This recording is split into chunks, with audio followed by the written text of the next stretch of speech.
Hi, I'm Michelle Begue with a look at what's happening in Latin America now. But first, our news trivia. In which South American nation did a meteor streak across the night sky this past week? We'll have the answer later. Colombia's rebel FARC dissidents have been hit hard these past few weeks.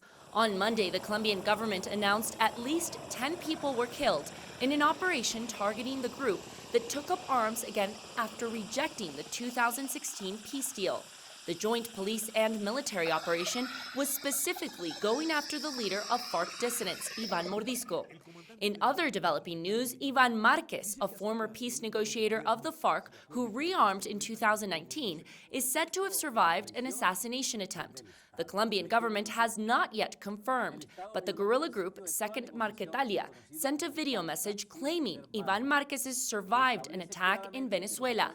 This comes after 2 weeks of rumors that he had been killed. The north of Mexico has been suffering from a huge drought since last year, but in the last 2 weeks, things took a turn. Citizens in the city of Monterrey have had to make do with water for only a few hours a day.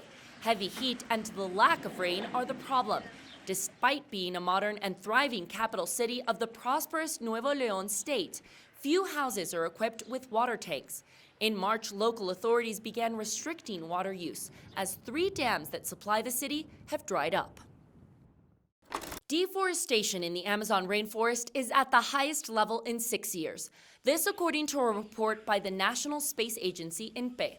The numbers are scary. Between January and June alone this year, some 3,988 square kilometers of land were cleared in the region. That's almost 1,000 more than the same period last year.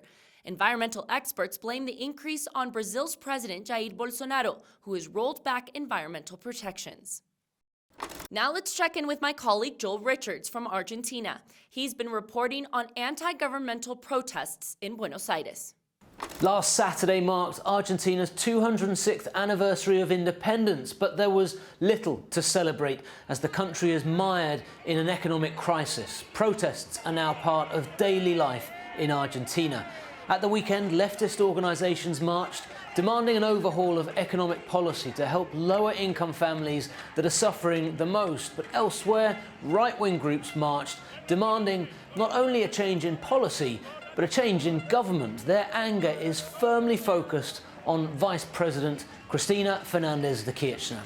Inflation in Argentina was running at 60% annually, but a political crisis this month, brought about by the resignation of former Economy Minister Martín Guzmán, set off another spike in prices. And just this week, one businessman told me that by the end of the year, he expects 3-digit inflation. In that context, with a polarised political debate, social unrest can only worsen in the coming months. Now let's take a look at what stories we're following for next week. First, we're following the negotiations between Ecuador's government and the country's indigenous groups.